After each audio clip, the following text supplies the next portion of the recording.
Está también con nosotros Gonzalo Cañete, analista y director del blog Brújula de Mercados. Gonzalo, buenas noches.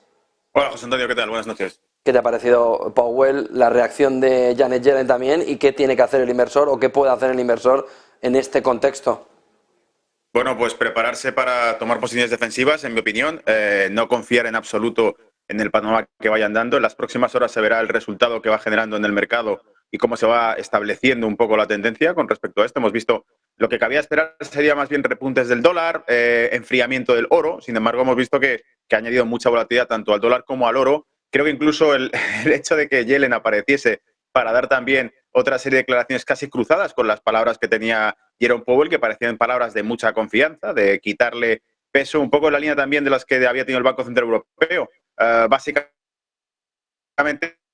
es omitió de existir ningún tipo de riesgo financiero, pese a que también ha reconocido que veía problemas graves en bancos pequeños y que Yellen también ha dicho que los bancos pequeños podían ser importantes o incluso más importantes que la banca grande. En general, yo creo que uno de los puntos más interesantes de lo que han revelado es el hecho de que han hablado de que más de $1 trillón se han desplazado o habrían salido de la banca regional a la banca más grande, más mayoritaria en Estados Unidos, la banca de inversión, lo cual para mí, a mi entender, y para el de muchos reguladores, porque esto ya lo hemos escuchado los últimos días, significa que aumenta el riesgo sistémico. Cuanto más se concentra el capital en los balances y más grandes son esos balances, más grandes son las entidades que ya hace años, ya para 2008 eran las too big to fail, las que son demasiado grandes para caer, demasiado grandes también, como decía too big to fail, too big to jail, too big to pay, demasiado grandes para ir a la cárcel, demasiado grandes para pagar.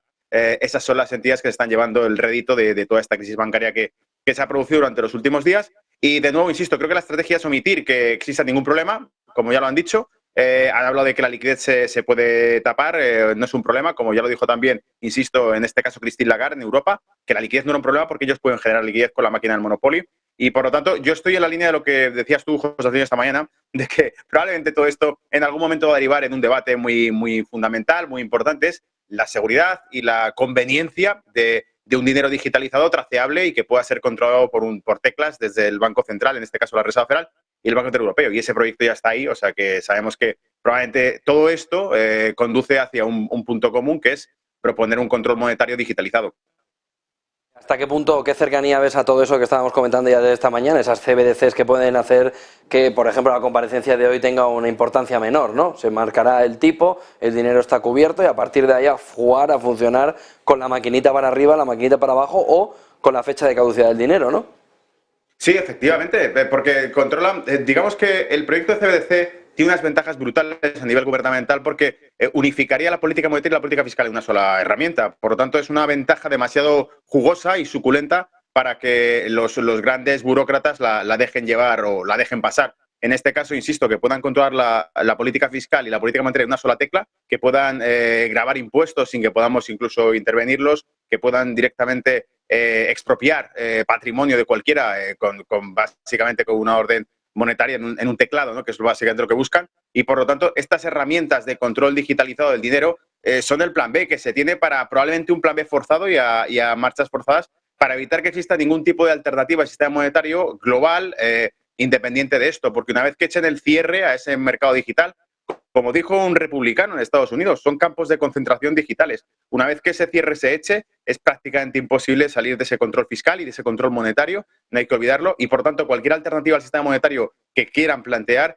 será difícil llevar a cabo. Hemos visto incluso esta semana a DeSantis, el segundo Donald Trump, el candidato republicano a la presidencia, que incluso ha dicho que propone proyectos de ley junto con otros estados, pero en este caso Florida, un estado importantísimo, para precisamente legislar impidiendo que funcione como curso legal a través de la Cámara de Comercio un dólar digital. O sea, prohibirlo de antemano para evitar que ese tipo de control monetario se pueda producir, porque ya sabemos que en Estados Unidos todavía tiene ese concepto loco de ideal de nación, ¿no? y de Estado independiente y que no les gusta el poder centralizado y burocrático que puedan tener desde un gobierno federal. Por eso yo creo que esa es la línea un poco de lo que se irá. En Europa sería aplicable a los países, las delegaciones europeas regionales que serían España, Italia, Francia, el resto de naciones históricas que se verán sometidas también a un control monetario unificado fiscalmente, que es lo que ya trata de hacer la Unión Europea desde hace años, a través de un CBDC, a través de un dinero digitalizado y del cual no podremos salir. Y esta crisis precisamente será el mejor pretexto para ello, claro.